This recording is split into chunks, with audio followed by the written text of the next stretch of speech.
Selamat siang, perkenalkan saya Niputu Intan dari Samudra dari Komunikasi Public Relation. Hari ini saya akan mempresentasikan untuk tugas Creative Art ujian tengah semester. Selamat pagi kepada bapak-bapak, ibu-ibu yang saya hormatin, Ibu Felis selaku ketua grup dari Felis Group dan Bapak Bugi selaku manajer dari Felis Group. Ya, pada kesempatan kali ini saya akan mempresentasikan bentuk iklan yang akan kami tawarkan untuk Felis Group. Ya.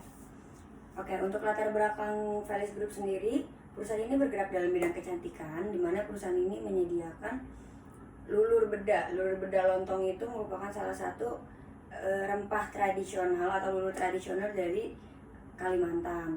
Oke, dalam hal ini, Ibu Felis menginginkan bahwa untuk penjualan produk ini mencakup wawasan yang lebih luas, karena penjualan saat ini hanya dilakukan di daerah tersebut saja dan belum dapat disebarluaskan. Lanjut. Oke. Dan saya akan memperkenalkan industri saya sendiri. Saya Wulan dari Stop Team. Stop Team sendiri merupakan industri yang bergerak di bidang periklanan, di mana kami sudah ada sejak 2002 sampai dengan saat ini. Kami sudah cukup banyak membantu beberapa produk untuk melakukan periklanan. Tidak hanya itu, kami juga akan memfokuskan penjualan pada platform-platform yang sedang memiliki algoritma yang tinggi, seperti TikTok, Facebook Ads, Instagram, e-commerce, dan website-website lainnya yang akan kami berikan kepada Felis Group untuk melakukan penjualan. Oke, next. Oke, tema kali ini akan saya ambil yaitu kecantikan dari negeri tengah. Mengapa tema tersebut saya ambil? Seperti yang kita ketahui, lulur beda lontong itu sendiri merupakan lulur tradisional dari wilayah Kalimantan, di mana wilayah Kalimantan merupakan wilayah tengah dari Indonesia itu sendiri. Tujuannya apa sih kita melakukan periklanan seperti ini? Yang pertama tentu aja menekan biaya promosi. Seperti yang kita tahu, misalkan Bapak Ibu ingin memasukkan produk Bapak Ibu di televisi, tentu saja biaya yang dikeluarkan akan lebih besar dibanding Bapak Ibu melakukan periklanan di media sosial. Yang kedua, memantau respon konsumen. Contohnya kita ambil saja dari algoritma TikTok. Sekarang TikTok sudah ada TikTok Shop, di mana TikTok Shop kita dapat melakukan penjualan di akun kita. Dari situ kita bisa cek nih seberapa minat orang terhadap produk kita dan seberapa tahu orang tentang produk kita. Contohnya misalkan produk kita masuk FYP-nya orang-orang banyak, tentu saja pasti akan bisa dapat dilihat nih berapa banyak orang sih yang melihat iklan produk kita, berapa orang yang komen dan beberapa orang yang beli. Yang ketiga adalah promosi lebih menarik tentu saja, karena kalau kita iklan di televisi yang biasa kita lihat iklannya tuh lebih terkonsep dengan sangat jelas, tapi kalau di media sosial kita dapat lebih bebas atau membebaskan konten kreator untuk beriklan dengan tema mereka sendiri, di mana mereka punya ciri khas sendiri dalam konten mereka. Yang keempat adalah mudah dalam pembelian. Jadi kalau kita menggunakan e-commerce, Facebook Ads, Instagram, tentu aja akan lebih mudah karena mereka dapat check out langsung di aplikasi tersebut, melakukan pembayaran secara virtual account atau membayar secara bisa Shopee Pay, OVO, dan lain-lainnya. Yang keempat adalah layanan 24 jam. Yang seperti yang kita tahu, jika hanya toko offline, kita ada punya jam operasional, di mana jam operasional itu biasanya dari jam 8 sampai jam 9 malam paling malam, atau bisa sampai jam 5 sore saja. Tapi apabila kita punya platform sendiri untuk penjualan, tentu saja bisa, misalkan orang-orang lagi malam-malam ya, biasanya tuh agak bosen atau suntuk, mereka bisa cek-cek handphone, mereka buka e-commerce, mereka bisa buka aplikasi-aplikasi yang biasanya mereka sukai. Nah, kita itu bisa iklan di sana, terus bisa saja mereka tertarik dengan iklan kita di jam berapapun mereka dapat melakukan pembelian, seperti itu. Ya, next. Target pasar kita. Bedah lontong merupakan lulur rempah yang dapat membantu mengangkat sel kulit mati dan membantu kulit terlihat lebih cerah dan sehat. Lulur rempah tersendiri dapat digunakan. Oke. Jadi lulur ini tuh karena kita sudah melihat komposisinya apa saja dan kata Ibu Felis itu sendiri terbuat dari rempah-rempah alami, tentu saja pasti memiliki tingkat keamanan yang lebih tinggi. Nah, dengan itu target pasar kita cukup luas nih Bapak Ibu, di mana target pasar kita dapat mencakup hampir semua kalangan. Yang pertama adalah anak usia minimal 12 tahun. Kenapa anak usia minimal 12 tahun sudah dapat kita masukkan target pasar? Karena seperti yang kita tahu, anak-anak muda saat ini atau bahkan anak SD saat ini mereka sudah dapat menggunakan platform pembelian, atau mereka sudah dapat menggunakan aplikasi-aplikasi yang sudah disediakan dalam iOS ataupun Android.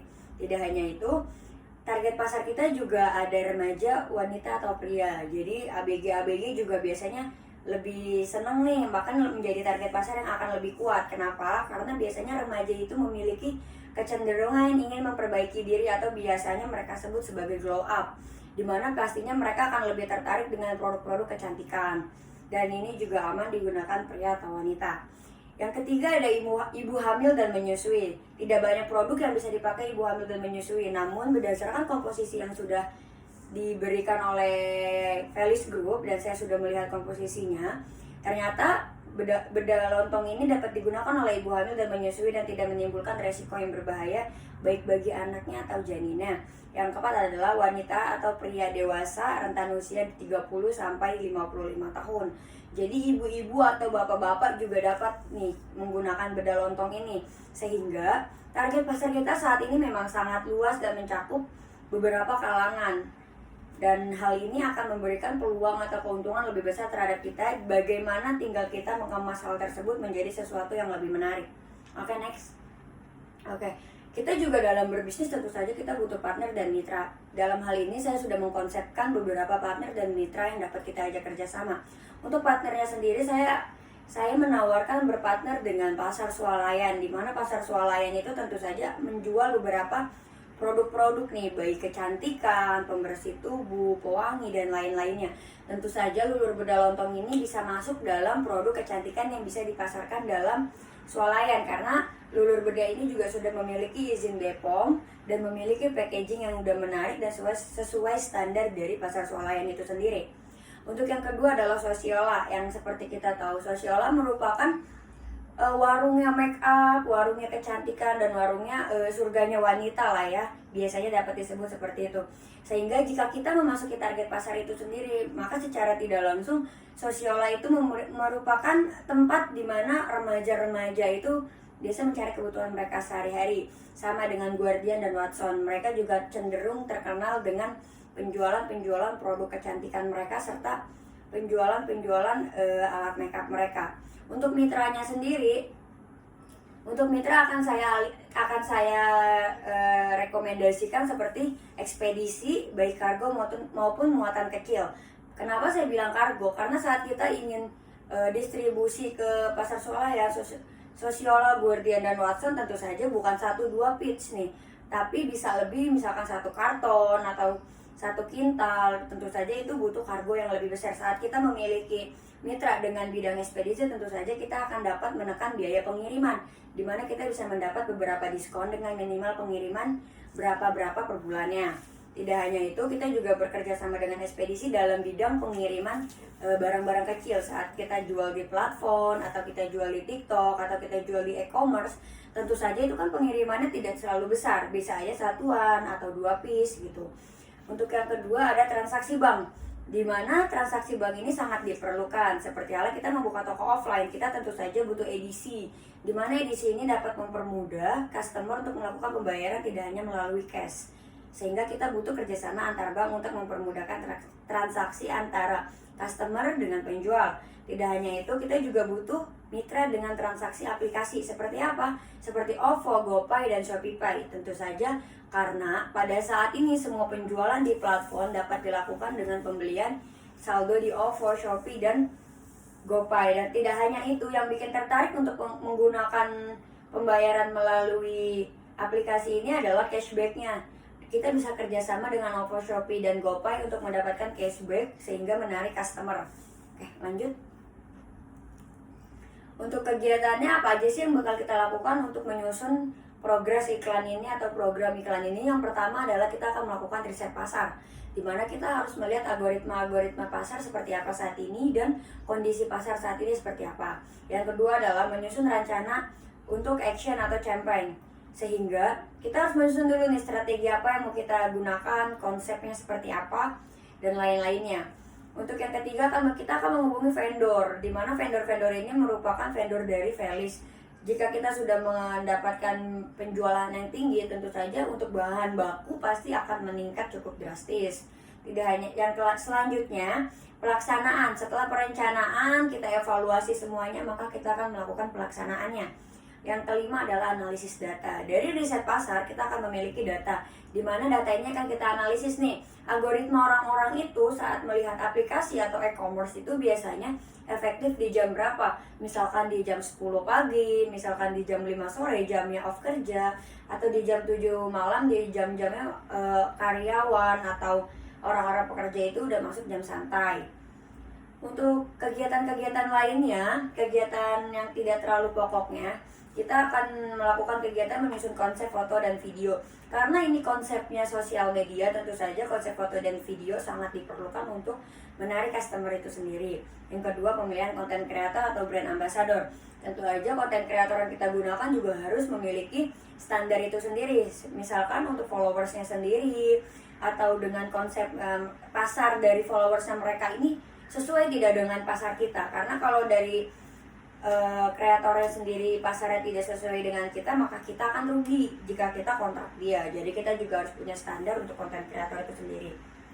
Yang ketiga, editing foto dan video. Ini adalah tahap yang tidak bisa diabaikan, dimana setelah foto dan video sudah terbentuk, kita perlu adanya editing untuk mempercantik atau atau memberikan sisi keyakinan lebih kepada customer. Yang keempat adalah kita tentu saja akan posting video itu baik di semua sosial media, e-commerce, dan lain-lainnya. Yang kelima adalah konsen terhadap ulasan konsumen.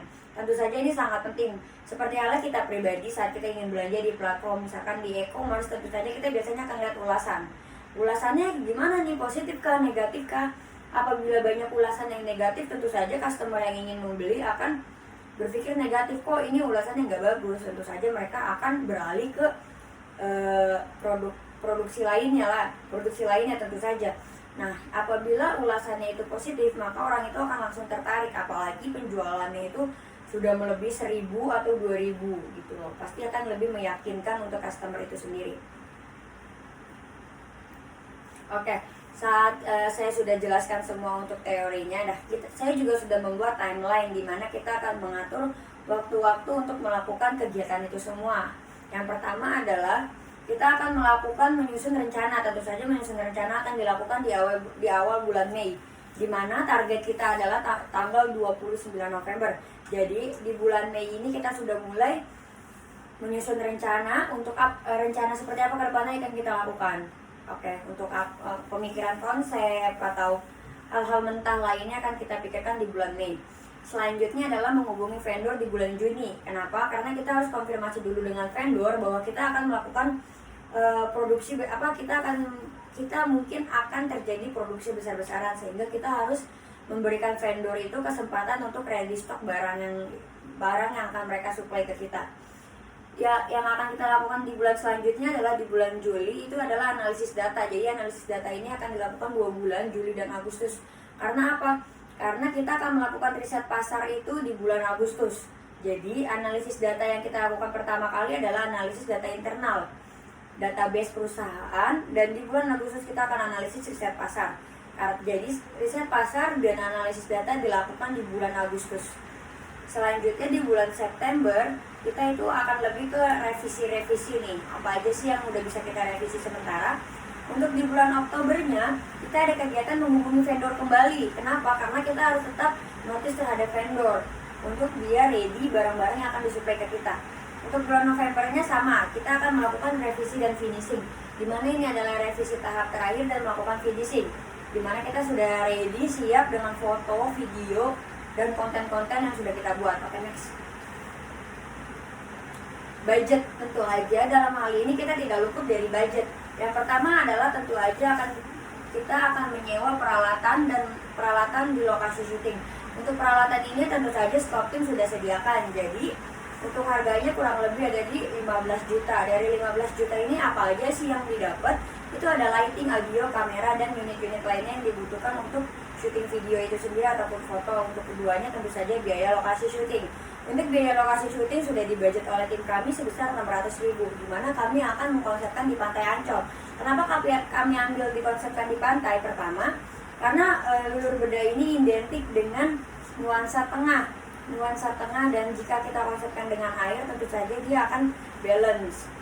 Yang ketiga ada transportasi mobil. Jadi untuk transportasi mobil biasanya kita lebih mengutamakan di biaya bensin aja sih, kurang lebih 800.000, dan itu untuk 2 unit mobil. Yang pertama untuk mobil alat-alat, dan yang kedua untuk mobil tim atau kru. Yang ketiga ada biaya dekorasi, itu sebesar 1.500.000, sudah full dekor dari tim kami. Untuk konsumsi sendiri saya sudah perhitungkan, kita ada 10 orang dengan budget per orang 25.000, sehingga total biaya konsumsi ada di angka 2.500.000. Yang keenam ada editing dan mixing. Untuk editing ini biayanya lumayan tinggi karena editing ini kita pakai dari tim kita juga, dan itu kena biaya 5 juta. 5 juta itu dari stop tim sudah include semuanya, baik foto, video, ataupun video-video konten-kontennya. Yang ketujuh ada admin. Admin itu hanya sebagai hal-hal kecil aja sih, contohnya kita butuh fotokopi, kita butuh print, laminating, dan lain-lainnya, itu saya budgetkan sebesar 200.000. Ada makeup dan style, makeup dan baju atau kostum itu tentu saja akan kami sediakan sendiri, atau biasanya konten creator dia sudah melakukan makeup itu sendiri. Itu di kami akan kami budgetkan sebesar 2.500.000, itu dengan konsep 3 baju dan 3 orang makeup. Yang kesembilan tentu saja biaya untuk konten kreatornya sendiri. Untuk BA-nya sendiri saya sudah tentukan beberapa, yaitu seperti Sania, di mana Sania ini merupakan salah satu tiktokers yang memiliki followersnya sesuai dengan target pasar kita nih, Bapak Ibu. Dan Sania ini memiliki followers kurang lebih hampir 10 juta followers, dan dia sudah kami kontak sementara, rate-nya di harga 3 juta rupiah. Dan untuk biaya lain-lainnya kami budgetkan 5 juta, sehingga total biaya kami kurang lebih hampir 39 jutaan, seperti itu Bapak Ibu. Nah, untuk ini untuk saat ini kami hanya bisa mempresentasikan hal-hal seperti itu. Jika Bapak Ibu tertarik dengan stop tim, Bapak Ibu bisa langsung hubungin kami lagi, dan kami akan tindak lanjutnya untuk tahap berikutnya. Terima kasih.